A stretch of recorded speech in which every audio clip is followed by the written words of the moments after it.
দ্বিতীয় মেয়াদে ক্ষমতায় আসার পর একের পর এক আত্মঘাতী সিদ্ধান্ত নিয়ে যাচ্ছে ট্রাম্প। এবার চীনের বিরুদ্ধে শুল্ক আরোপ নিয়ে বিশ্বজুড়ে তোলপাড় শুরু হয়েছে। চরম আকার ধারণ করেছে যুক্তরাষ্ট্র ও চীনের শুল্ক যুদ্ধ। কৌতূহল তৈরি হয়েছে কত দূর পর্যন্ত যায় দুই দেশের অর্থনীতির লড়াই, যার শুরুটা অবশ্য করেছেন মার্কিন প্রেসিডেন্ট ডোনাল্ড ট্রাম্প।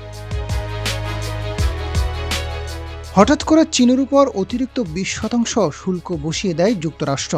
এরপর 2 এপ্রিল চীনা পণ্যে আরও 34% শুল্ক আরোপ করে। এতে দমে যায়নি চীন, তারাও পাল্টা পদক্ষেপ হিসেবে মার্কিন পণ্যে 34% শুল্ক চাপানোর ঘোষণা দেয়। এতেই চটেছেন ট্রাম্প।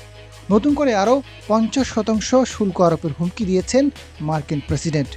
তবে ট্রাম্পের এই নতুন শুল্ক হুমকিকে ভুলের উপর ভুল বলে মন্তব্য করেছে চীন।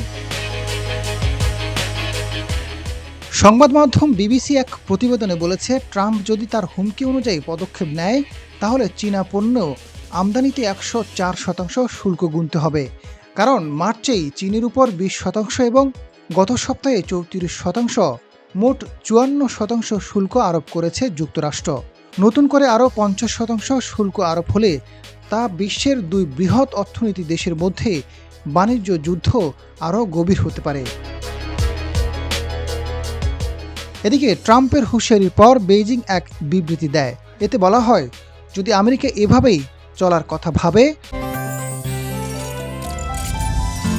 গাজী গ্যাস স্টোভ রান্নায় আনে শিল্পের ছোঁয়া, তবে চীনও শেষ পর্যন্ত লড়াই করবে।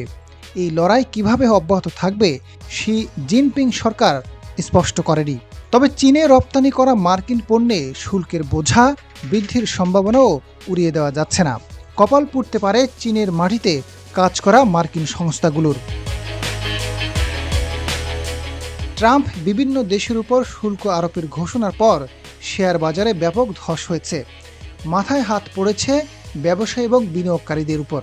এরপর মার্কিন অর্থনৈতিক সংস্থা জেপি মর্গ্যান গোটা বিশ্বের মন্দা নিয়ে ভবিষ্যৎবাণী করেছে। তারা জানিয়েছে, চলতি বছরে মার্কিন অর্থনীতি চরম মন্দার মুখোমুখি হতে পারে। একই সাথে সারা বিশ্বে অন্তত 60% মন্দার সম্ভাবনা রয়েছে। ট্রাম্পের শুল্ক নীতির ফলে ধাক্কা খাচ্ছে বিশ্ব বাণিজ্য।